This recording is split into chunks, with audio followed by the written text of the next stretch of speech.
Hi friends, welcome to today's edition of Read Aloud with Miss Donovan. So I thought I would mix up the scenery a little bit and come outside into my backyard. I hear some birds chirping, we've got our pond waterfall running, and it's a beautiful sunny day. So get comfy.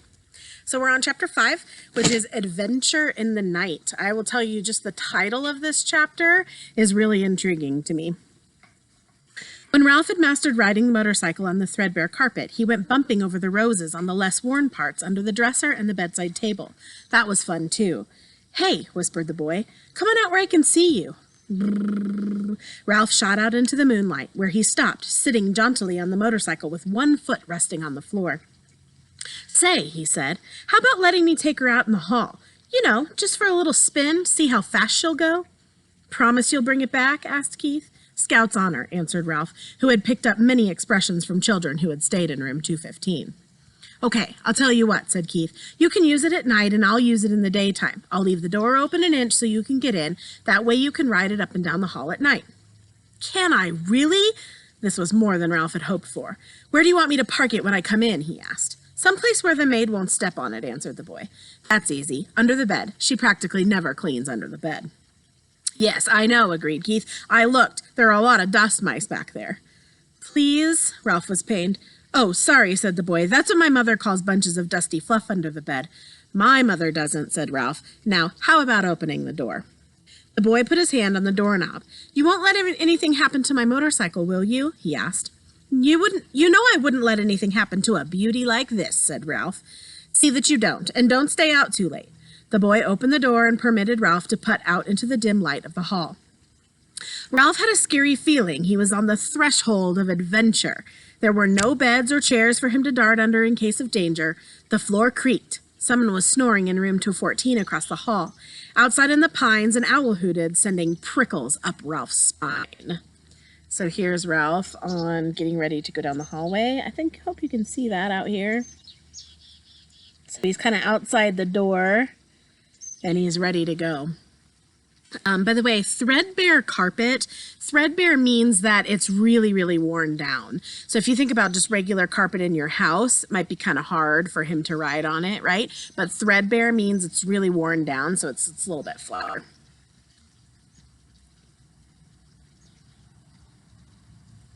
Ralph controlled the trembling of his paws while he hesitated outside the door to consider the possibilities of the hall, which was carpeted down the center, leaving two smooth highways of bare floor on either side along the baseboards. It did not take Ralph long to decide what to do. He picked up his tail, took a deep breath, bent low over the handlebars, flattened his ears, and sped down the straightaway as fast as the motorcycle would go. He could feel his whiskers swept back by the force of his speed. It was glorious. Ralph had never ventured so far from home before. The old wooden hotel, cooling in the night air, snapped and creaked. But Ralph was brave. He was riding a motorcycle. He passed room 213, ran out of breath, and let momentum carry him past another noisy snorer in room 211. On down the hall to the elevator, the mysterious elevator that carried people to the wonderful place Ralph had heard so much about, the ground floor. When Ralph came to the stairs, he stopped to look down, knowing it was impossible to ride a motorcycle downstairs, and at the same time wishing he could see for himself the wonders that lay below. He sniffed the air, and it seemed to him that he could smell the strange foods he had heard about: cinnamon buns with sticky frosting, turkey stuffing, and pancakes with maple syrup.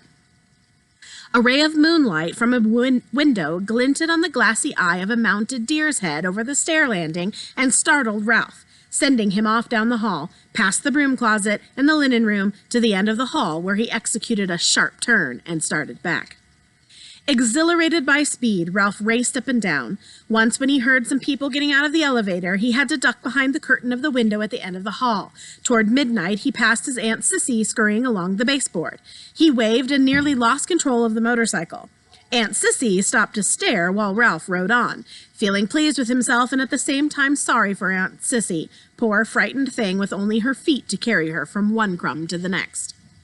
Up and down the hall raced Ralph until, after an especially noisy burst of speed outside room 211, he was startled to hear a dog bark inside the room. Now it was Ralph's turn to be frightened. Uh-oh, he thought. I'd better be careful. If there was one thing Ralph disliked, it was people who traveled with dogs. Dogs always sniffed around where they had no business sniffing. Once a dog had even barked into the mouse hole in room 215. It was days before Ralph's mother got over that. Ralph heard someone moving around inside room 211, and looking back over his shoulder, he saw the door open and a tousled man in a bathrobe and slippers appeared carrying a little terrier. The man looked cross and sleepy as he started down the hall toward the elevator with his dog. He was walking straight toward Ralph. Realizing he was taking a chance, Ralph speeded up the motorcycle. If he turned and headed back to room 215, he would have to pass the man. It was better to continue toward the elevator and hope he could find a place to hide. He raced on down the hall. The wild barks of the little terrier told Ralph that he had been seen by the dog, if not by the man. "Be quiet," muttered the man to his dog. "I'm going to walk you. You don't have to wake up the whole hotel." Ralph reached the elevator, where he drove around behind the ashtray on a stand beside the door. He stopped and waited, tense and frightened. Outside, an owl hooted, was silent, and hooted again. A sudden breeze rattled windows and banged a door. Ralph's teeth began to chatter. The dog whimpered, but the man walked straight past Ralph, pushed a button, and in a moment stepped onto the elevator. I don't know if you guys can hear that. It sounds like my neighbors are sawing some trees down. So here's the grumpy dog and the grumpy guy with the dog. Hopefully you guys can see it. Phew, thought Ralph when the elevator door had closed on the sleepy man and his noisy dog. Maybe he had better lie low for a while. In a few minutes, the elevator returned to the second floor. The man stepped out. The little dog looked over his shoulder and spied Ralph parked behind the ashtray stand. Because the dog was a captive and he was free, Ralph could not resist sticking out his tongue and waggling his paws in his ears, a gesture he had learned from children in room 215, and one he knew was sure to arouse anger. "Let me at him," barked the little terrier. "Cut it out," grumbled the man, fumbling for the doorknob of room 211, while Ralph, a daredevil now, rode in a giddy circle around the stand.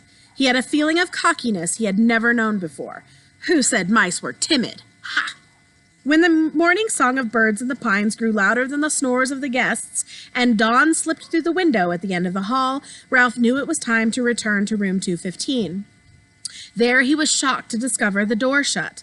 Only then did he recall the draft in the night and the slam of a door. He got off the motorcycle and pounded on the door with his fists. But what sleeping boy could hear a mouse beating on a door? Ralph knew from experience that he could flatten himself out and crawl under the door of room 215, but there was no way he could get the motorcycle through the crack, not even by laying it on its side and pushing. The handlebars were too wide. Ralph dismounted from the motorcycle, sat down, and leaned back against the baseboard, prepared to guard the motorcycle until Keith awoke and discovered the door blown shut. He was tired after a night of such great excitement and full of dreams.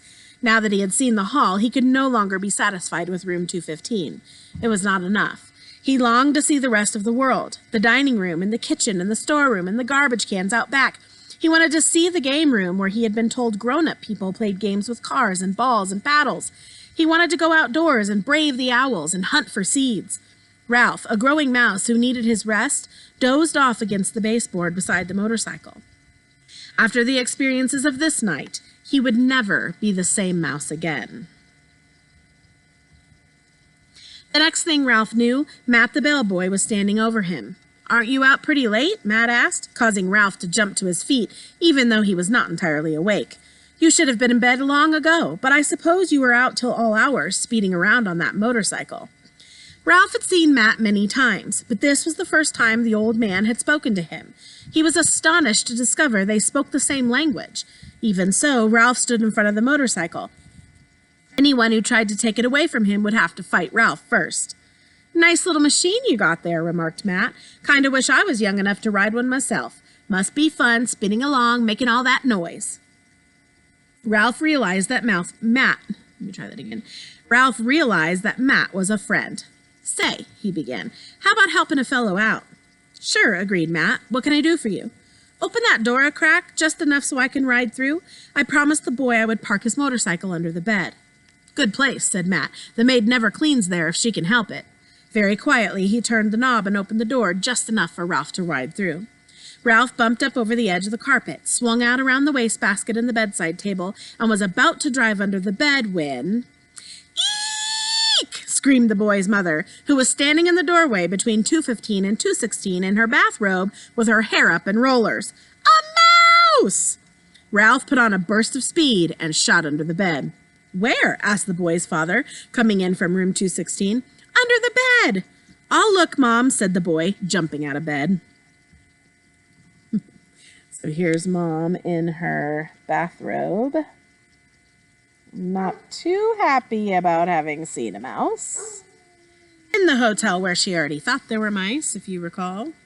Keith's face appeared under the lifted edge of the bedspread, where Ralph sat trembling on the motorcycle. The boy held out his hand and beckoned. Ralph understood. He dismounted and ran up the boy's arm inside the sleeve of his pajamas until he came to the crook of his elbow. There he waited, shivering, to see what would happen next. Down at the end of the sleeve, he could see the boy's fingers close around the motorcycle. Then he felt himself being lifted as the boy rose from his hands and knees. It's just my motorcycle, Keith said. Yes, that's it, agreed his mother. The door opened and the mouse rode in. The boy's father began to laugh. You're still dreaming. But I'm positive, insisted the boy's mother. That you saw a mouse on a little red motorcycle, finished the boy's father and laughed even harder. You make it sound so ridiculous, objected the mother. Well, the father snorted with laughter. Well, perhaps I was dreaming, admitted the mother reluctantly, but I know I saw a mouse. I'm positive, and I'm going to report it to the management. I knew the minute we moved into this spooky old place that it had mice. Now I've done it, thought Ralph inside the pajama sleeve. Okay, so tomorrow we'll read chapter 6, which is titled A Peanut Butter Sandwich. This chapter was a little bit longer, so I chose to just read one to you guys today. So tomorrow we'll read chapter 6. Thanks for listening.